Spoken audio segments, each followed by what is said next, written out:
Assalamualaikum warahmatullahi wabarakatuh. Waalaikumsalam warahmatullahi wabarakatuh. Salam sejahtera bagi kita semua. Hari ini 11 Oktober 2024 kembali lagi dalam ngobrol riset dengan saya Ulfi Saidata Aisy. Kali ini kita akan ngobrol riset bersama narasumber dari Fakultas Kesehatan atas nama Bapak Miftahul Darussalam MKep SPKep MB. Itu benar ya Pak ya gelarnya ya Pak. Ya, siap. Selamat pagi Pak Darus, apa kabar? Alhamdulillah Nah, baik. baik. Terima kasih waktunya Pak telah berpartisipasi pada ngopris periode Oktober ini ya Pak ya. Nah, rencana kita pagi ini itu kita akan ngobrol riset dengan Pak Darus dari hasil penelitian Pak Darus. Kalau tidak salah, saya cek dari judulnya itu dari hibah internal tahun 2023. Betul ya Pak ya Pak Darus ya? Ya, betul. Baik, iya. Nah, untuk mempersingkat waktu, nanti kita ada waktu sampai jam 11, Bapak. Nanti kami persilahkan Bapak untuk eh, memaparkan hasil penelitiannya, mendesiminasikan kepada kami terkait hasil penelitian Pak Darus dengan judul pengaruh e-modul range of motion atau EROM terhadap keterampilan family caregiver dalam melakukan range of motion dan peningkatan kekuatan otot pada penderita stroke di Kota Yogyakarta. Waktu dan tempat kami persilahkan. Monggo, Pak. Baik, terima kasih Bu Ulfi atas kesempatannya. Izin share screen terlebih dahulu ya. Iya, monggo, Pak.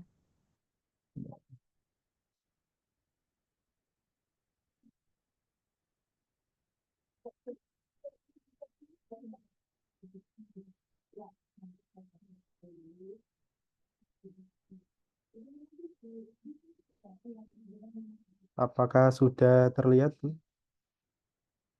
Samun, Pak. Oke.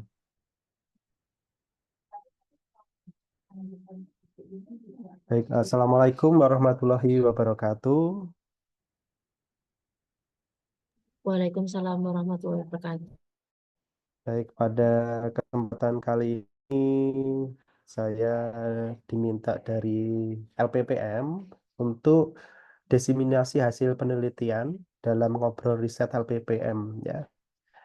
Nah, penelitian ini sudah saya lakukan di tahun 2023 yang dimana eh, salah satunya ini mendapatkan dana internal dari kampus. Judul riset saya ini adalah pengaruh e-modul range of motion terhadap keterampilan family caregiver dalam melakukan range of motion dan peningkatan kekuatan otot pada penderita stroke di Kota Yogyakarta.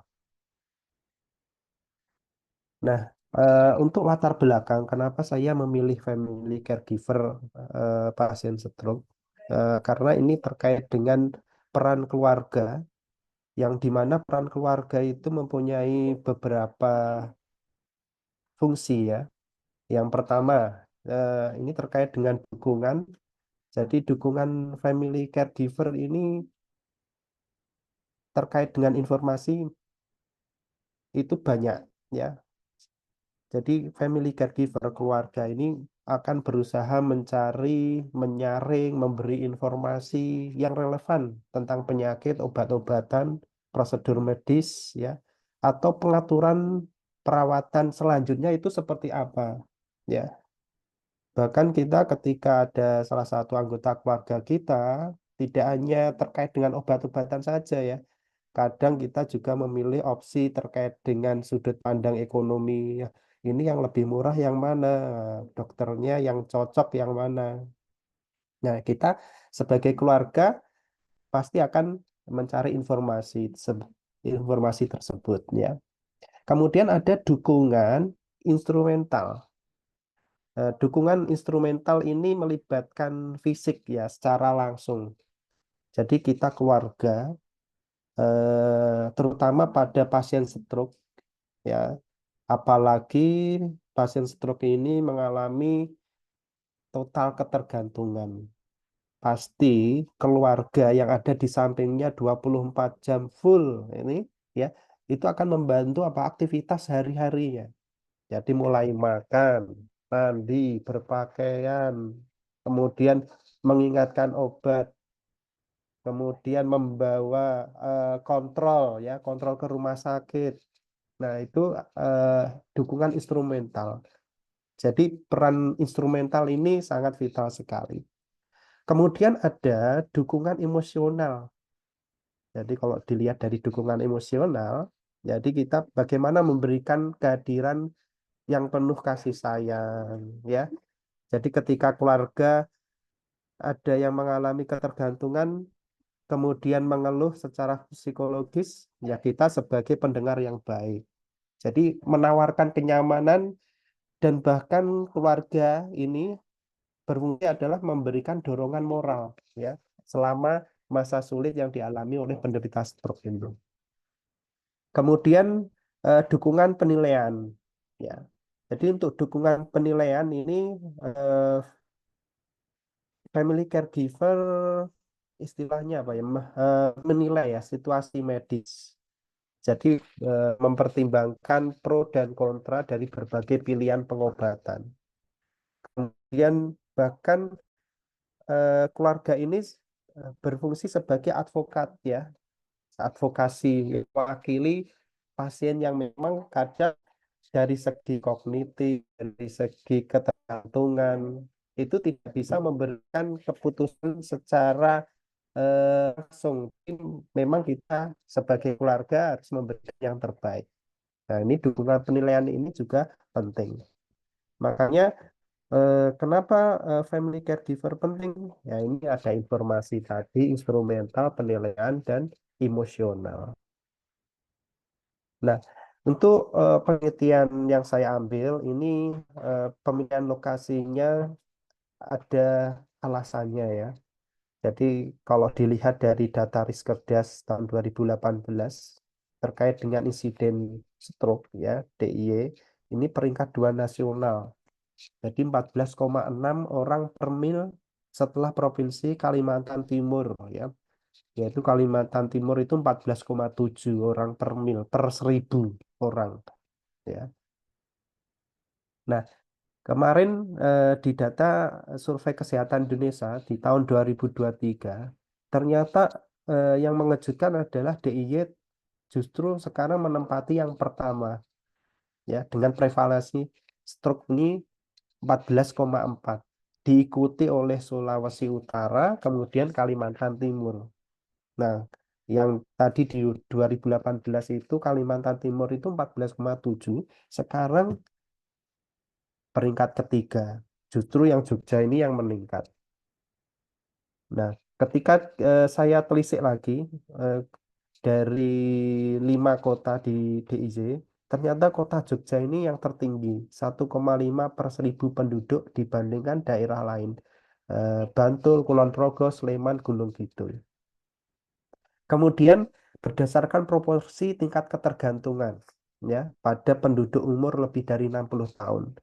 Jadi kalau saya lihat stroke ini memang peringkat pertama dengan tingkat ketergantungan total 13,88%. Diikuti oleh penyakit ada DM, cedera, jantung, dan sendi. Tuh. Nah, ini kenapa saya memilih di Kota Jogja karena memang insidennya bukannya menurun, tapi ada cenderung tetap dan kalau stroke ini kalau tetap itu bukannya malah membaik ya, gejala sisanya akan menumpuk ketika tidak dilakukan eh, pengobatan kontrol yang baik gitu. Nah, kemudian urgensi pentingnya pendampingan rehabilitasi stroke dalam melakukan ring of motion ini apa urgensinya? Yang pertama, ini memang perlunya kesiapan family caregiver ya dalam melakukan perawatan penderita stroke. Jadi kadang stroke itu sifatnya akut. Jadi kalau akut itu kan tiba-tiba. orang awam dengan riwayat pendidikan non kesehatan itu akan kesusahan ketika melakukan ya perawatan sehari-hari yang memang semua manusia kan melakukan perawatan sehari-hari terhadap dirinya sendiri. Tapi ketika itu dilakukan pada orang lain, itu akan menjadikan PR tersendiri. Jadi family caregiver ini harus siap ya. Ini. Contoh saja dalam melakukan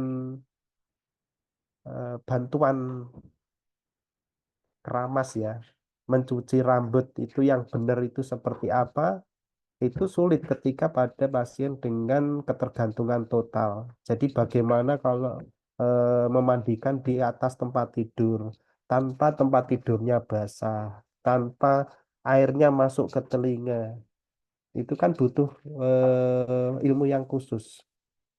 Kemudian, untuk penurunan fungsi fisik dan mental bertambah ketika tidak tersedianya layanan pendukung yang diinginkan untuk penderita stroke. Jadi penurunan fungsi fisik mental ini akan semakin apa ya, semakin turun ketika tidak ada dukungan dari tenaga kesehatan, kemudian lingkungan itu. Kemudian peningkatan faktor resiko stroke berulang pada pasien ya. Jadi kalau dilihat dari insiden stroke, rata-rata stroke ini ternyata ada serangan berulangannya ya. Jadi serangan berulang ini bukannya istilahnya eh, memberikan efek yang ringan, tapi justru memperberat efek yang fatal ya pada pasien. Kemudian motivasi family caregiver dalam merawat penderita stroke. Nah, motivasi. Jadi kalau kita bicara motivasi ini banyak macamnya ya. Eh, misal motivasi kalau kita mungkin dari sudut pandang agama ya, kalau istilahnya ada birrul walidain, berbakti kepada orang tua, itu kalau memang diterapkan pada anak yang benar-benar soleh-solehah ya, ya itu akan eh, bisa full dalam melakukan perawatan. Tapi ketika ya istilahnya anaknya kerjanya di luar kota ya, kemudian jarang menengok, ya itu akan motivasi dalam melakukan perawatan itu akan kurang ya, karena banyak hal yang saya temui pada responden saya ya, justru perawatan itu dilakukan oleh orang lain, jadi memanggil. Nah, padahal kan yang merawat misalnya anak sendiri atau suami atau istri itu akan berbeda ketika dilakukan perawatan oleh orang lain ya. Jadi dari segi sentuhan walaupun dalam segi teknik itu ada kesalahan, tapi dari segi ikatan ya, ikatan batin itu akan berbeda. Kemudian belum eh, ini untuk tingkat ketergantungan ya penderita stroke terhadap family caregiver yang meningkat ini seiring dengan meningkatnya komplikasi ya. Jadi semakin banyak komplikasi, tingkat ketergantungan pada pasien stroke itu semakin banyak ya. Jadi komplikasi. Misal kalau motorik ya secara sederhana ada kelemahan di bagian ekstremitas sebelah kanan. Jadi kita fokusnya di motorik. Tapi ketika kelemahannya di motorik kemudian ditambah ada kesulitan menelan, nah kita fokusnya kan tidak hanya motorik, tapi juga bagaimana kita melakukan pemenuhan nutrisi, ya. Nah, merawat pasien dengan gangguan menelan itu tidak mudah ya. Jadi apa yang harus dimakan, ya, bagaimana hitung-hitungannya, ya, yang memang kita harus kolaborasi dengan ahli nutrisi. Nah, ini tingkat ketergantungannya akan meningkat seiring dengan meningkatnya komplikasi. Kemudian, ini fokus rehabilitasi stroke cenderung berbasis institusi daripada keluarga. Saya sudah survei ya di semua rumah sakit di DIY rata-rata ya ya fokusnya itu di rumah sakit. Saya sudah survei di rumah sakit, saya sudah survei di puskesmas. Bagaimana transisi ya. Jadi transisinya ini juga belum maksimal. Jadi ketika orang stroke ya dengan keluhan stroke itu dirawat di rumah sakit. Bahkan ketika rumah sakit itu ada stroke centernya, ada rehabilitasi medik, tapi ketika sudah lepas ke komunitas ya, ke puskesmas, ini transisinya masih belum ada. Kalau transisi sebatas rujuk balik ada, tapi hanya istilahnya administratif ya, terutama pada pasien-pasien dengan BPJS itu kan harus dari vaskes pertama untuk mendapatkan terapi di rumah sakit yang lebih tinggi. Nah, vaskes pertama misalnya puskesmas ya hanya melibatkan secarik kertas ya untuk rujukan pasien ini ke rumah sakit. Itu pun kadang dari pihak dokter yang di puskesmas itu tidak melihat pasiennya. Karena pasiennya dengan alasan ketergantungan total tidak diajak. Ya karena memang kebutuhannya adalah mendapatkan administrasi rujukan tadi rujuk balik. Nah ini sebagai masalah ya dari berbagai kenapa urgensi ini pendampingan perlu dilakukan pada family caregiver. Nah, untuk tujuan penelitian ini untuk menguji efektivitas EROM ya, e-module range of motion terhadap keterampilan family caregiver dalam melakukan room dan kekuatan otot penderita stroke. Untuk kriteria sampel, inklusinya ini family caregiver dengan penderita stroke pada fase subakut 2 minggu sampai 6 bulan. Kemudian family caregiver yang tinggal dalam satu rumah dengan penderita stroke, artinya di sini yang memang merawat ya penderita stroke dan family di sini adalah anggota keluarga inti. Kemudian untuk eklusinya ini adalah penderita stroke yang mendapatkan pelayanan kesehatan di rumah oleh tenaga kesehatan profesional. Jadi ketika dilakukan oleh eh, home care ya itu akan saya eksklusikan. Kemudian penderita stroke yang mendapat perawatan rawat inap di pelayanan kesehatan. Yang ketiga, ini family caregiver dengan latar belakang pendidikan kesehatan yang memang sudah tahu ya terkait dengan ring of motion itu seperti apa. Nah, untuk metode penelitian, jadi ini penelitian fase eksperimen dengan pre-test, post-test, control group design. Penelitian ini dilakukan di kota Jogja dengan sampel sebanyak 46 responden yang dibagi menjadi kelompok intervensi dan kelompok kontrol ya 23 yang dimana untuk intervensi ini dilakukan 2 kali sehari selama 4 minggu. Penelitian ini menggunakan analisis uji Wilcoxon dan uji Mann-Whitney. Jadi uji Wilcoxon ketika distribusinya normal, kemudian Mann-Whitney yang tidak berdistribusi normal. Semua kelompok ini dilakukan pretest, post-test penilaian keterampilan range of motion dengan daftar tilik ROM dan penilaian kekuatan otot.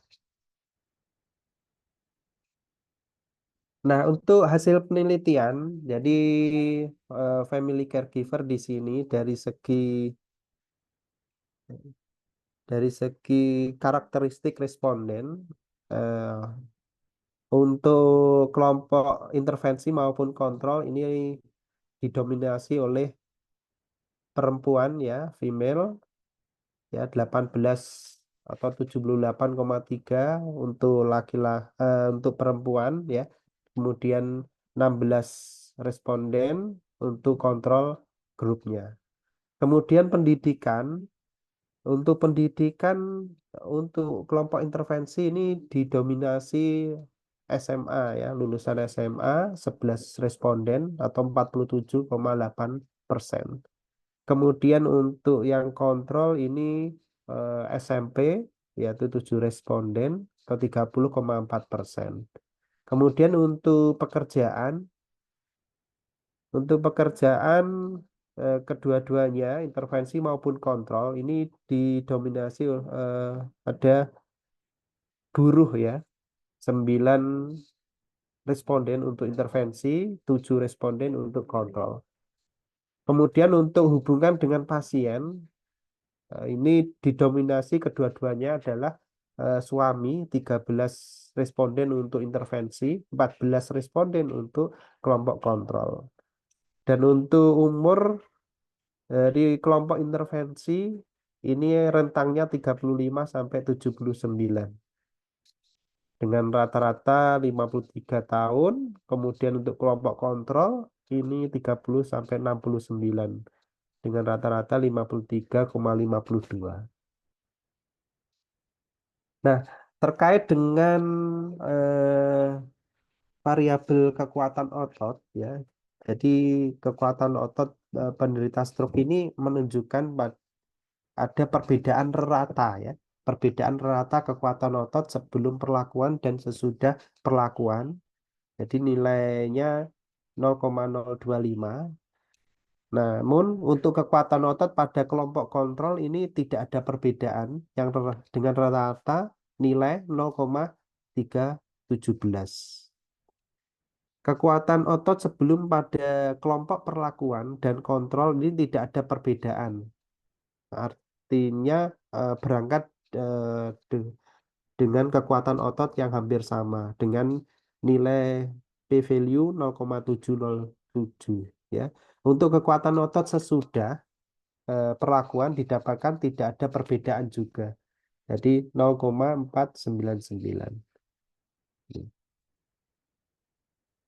Kemudian untuk variabel keterampilan range of motion pada family caregiver ya, dalam melakukan ring of motion ini menunjukkan pada kelompok perlakuan terdapat perbedaan yang rata ya, keterampilan sebelum perlakuan dan sesudah perlakuan dengan nilai 0,00. Begitu juga untuk kelompok kontrol. Kelompok kontrol ternyata menunjukkan ada perbedaan juga ya, rata keterampilan family caregiver dengan p-value 0,00. Nah, bedanya apa? Ternyata bedanya untuk rata nilai keterampilan pada kelompok perlakuan ini lebih besar ya. Jadi kalau dilihat di sini ada 34,7 ratanya. Nah, untuk keterampilan melakukan room sebelum pada kelompok perlakuan dan kontrol ini tidak ada perbedaan ya. Jadi antara perlakuan maupun kontrol ini tidak ada perbedaan untuk keterampilannya dengan p-value-nya 0,938. Tapi untuk keterampilan melakukan room sesudah ini didapatkan ada perbedaan ya. Nah, dengan p-value 0,000.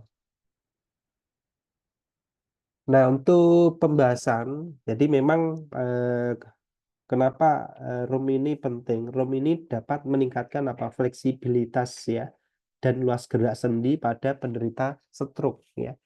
Jadi dengan cara apa meningkatkan aktivitas kimiawi neuromuskuler dan muskulernya.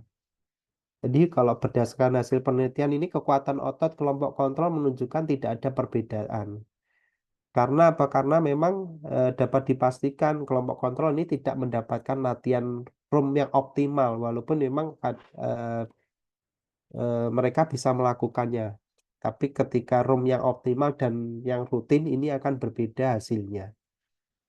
Jadi pada kelompok kontrol tidak ada peningkatan fleksibilitas.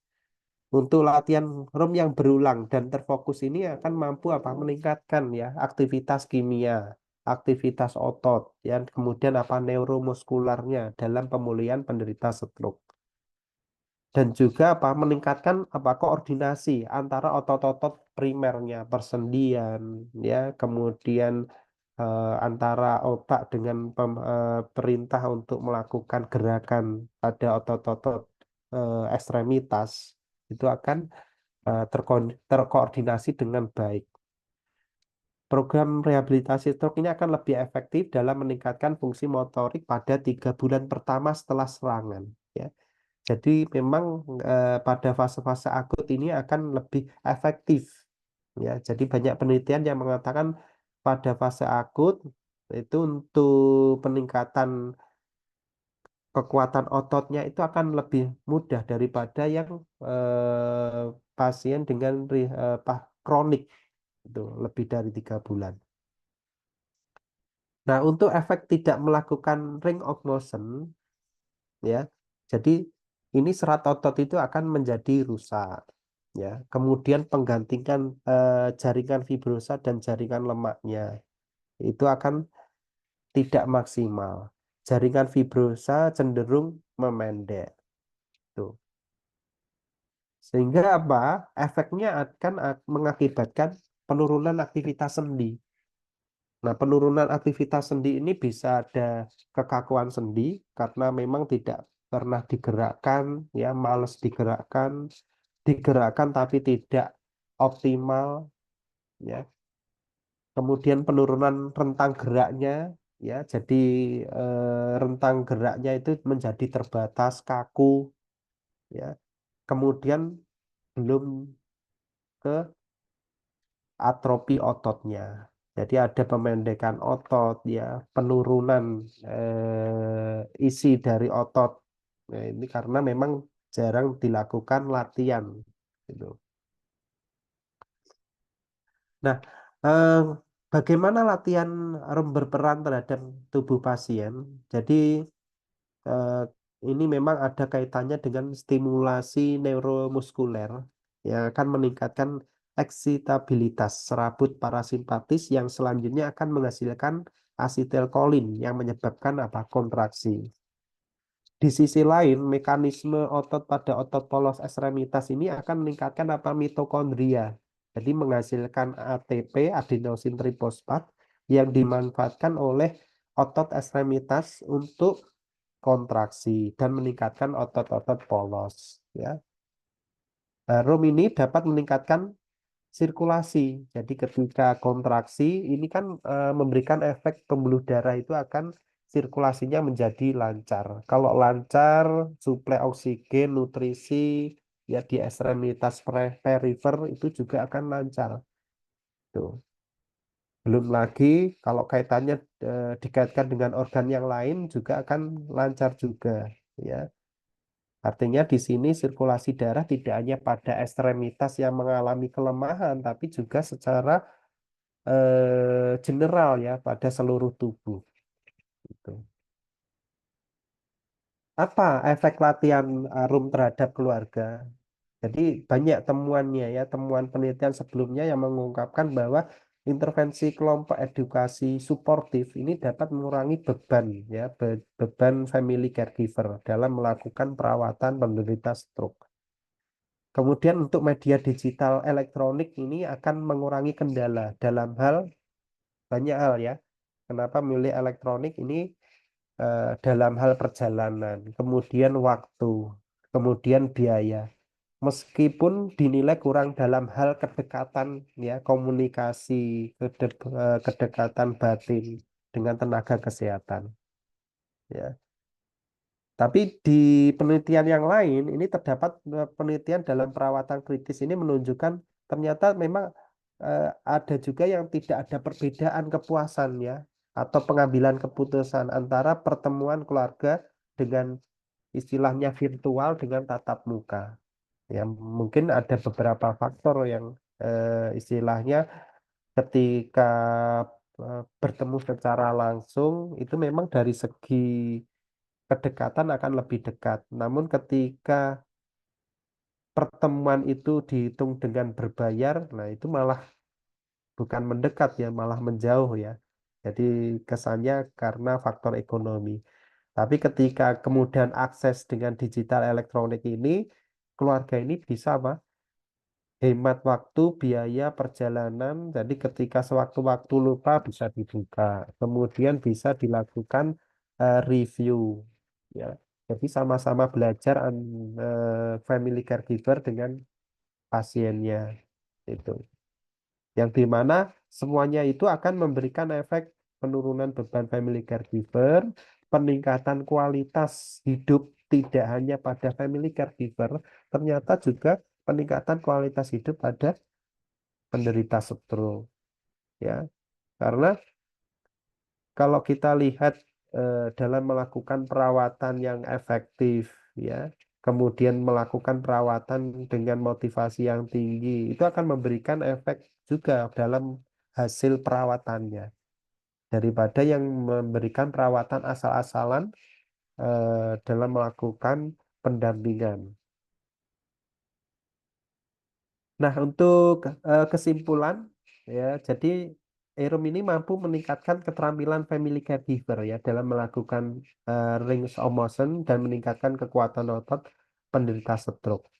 Dan saran memang penggunaan modul berbasis digital ini membutuhkan pendekatan khusus ya dalam melakukan pendampingan terhadap family caregiver yang kurang paham teknologi.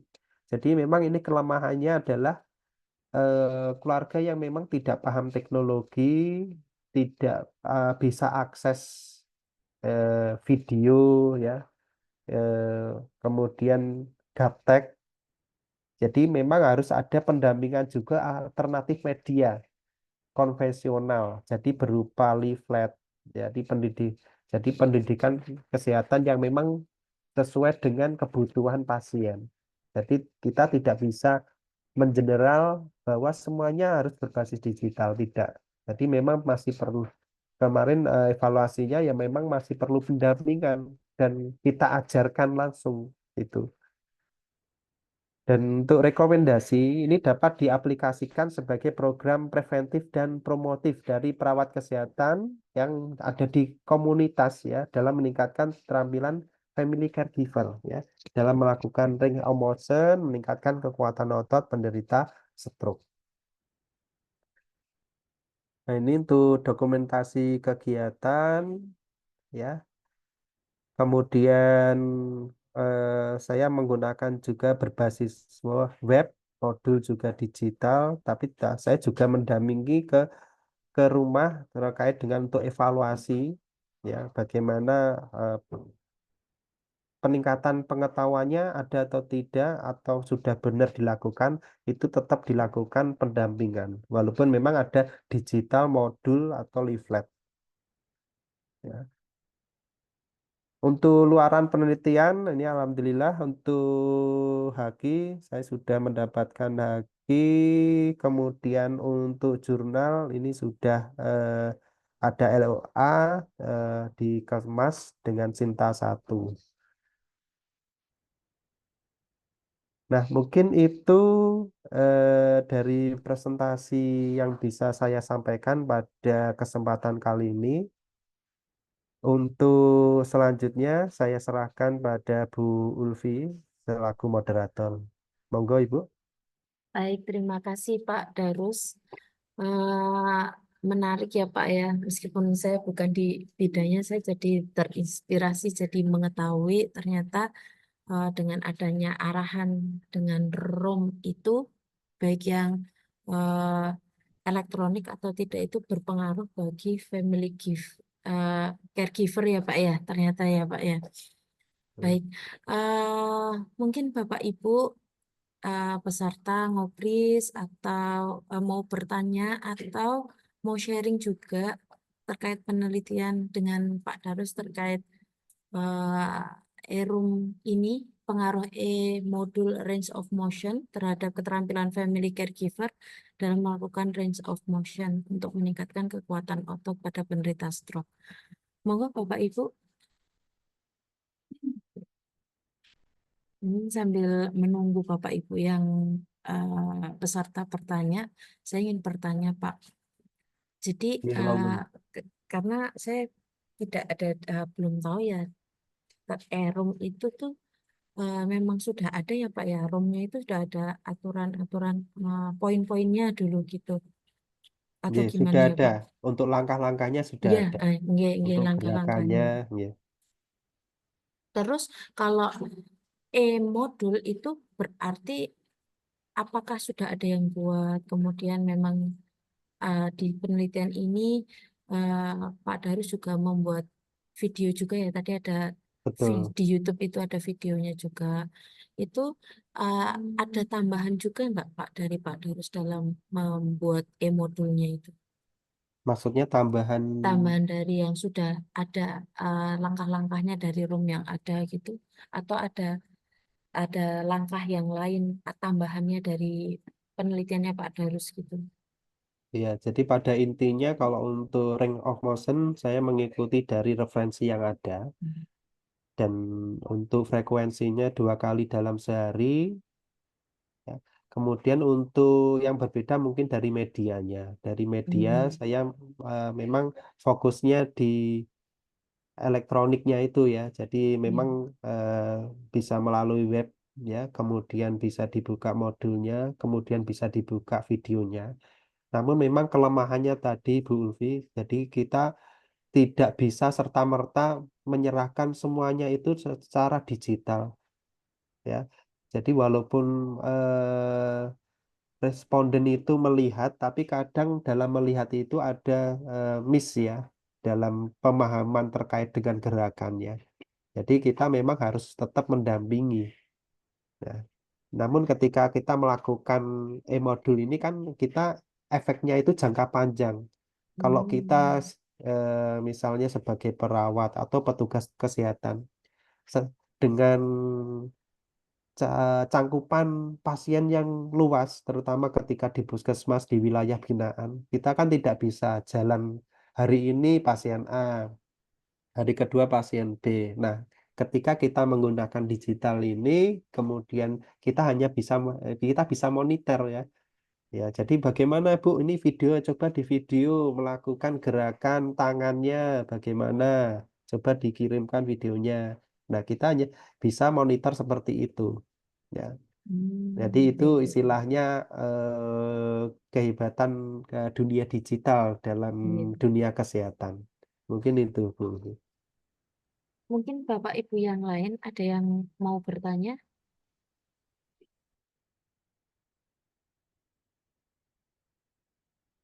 Baik, Pak. Karena belum ada lagi, saya mau bertanya satu lagi nih, Pak. Eh, Ketika Bapak melakukan pengamatan ya kepada family caregiver-nya kan harus pendampingan. Nah, eh, data yang diperoleh sebelumnya tadi ada peningkatan 3,47 kalau nggak salah ya Pak ya tadi. Itu seperti apa Pak jenengan melakukannya? Pak harus melakukan pengamatan sehingga naik menjadi 3,47 itu Pak. Apakah memberikan uji coba dulu tanpa melakukan pendampingan, kemudian diperoleh data sekian, kemudian setelah dikasih pendampingan dengan menggunakan Erum tadi jadi meningkat gitu Pak. Jadi memang untuk kelompok intervensi ini semuanya saya lakukan pendampingan, Bu. Jadi saya tidak serta-merta menyerahkan ini loh modulnya di contoh ya, Bu. Itu enggak. Jadi tetap saya lihat ya sudah betul atau belum. Nah, jadi ketika sudah betul, saya tinggal istilahnya mendorong, mensupport ya pada keluarga. Bapak Ibu jangan lupa ini dilakukan 2 kali dalam sehari. Gitu. Jadi kita ya sifatnya memang lebih ke dorongan ya. Kalau istilahnya kita mendampingi sehari dalam 2 kali ya terus terang saya kelabakan ya. Jadi memang saya pastikan dulu betul dalam gerakannya, ya. Kemudian saya lepas. Jadi tinggal saya evaluasi, ya. Mungkin 3 hari, 4 hari. Ya, jadi istilahnya ya saya remote dari jauh ya. Jadi saya monitor bagaimana ya. Jadi memang benar saya pastikan gitu. Dan alhamdulillah memang ada perbaikan ya sepanjang itu dilakukan dengan benar gitu. Baik Pak Darus,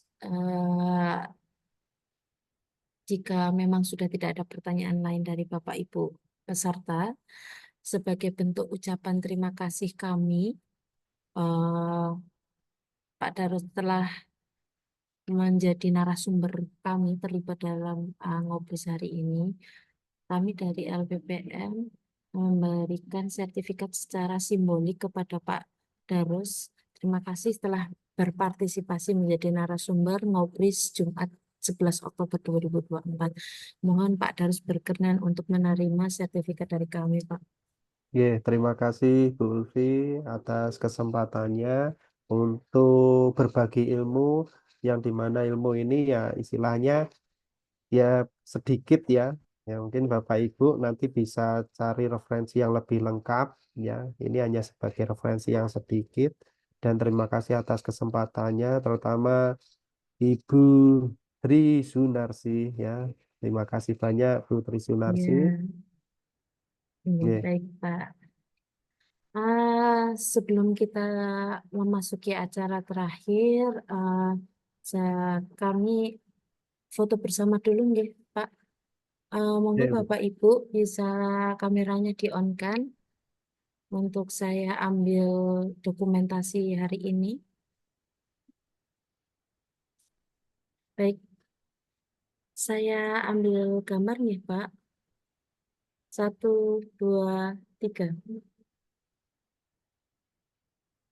Baik, terima kasih Bapak Ibu semua dan Pak Darus. Memasuki acara terakhir yaitu penutup. Sebelum acara ini saya tutup, saya mengucapkan terima kasih kepada Pak Darus yang telah berkenan berbagi ilmu dengan kami. Semoga kita dapat berjumpa di acara ngobrol selanjutnya. Saya juga mohon maaf apabila dari saya dalam membawakan acara ini terdapat kesalahan baik tutur kata atau perilaku.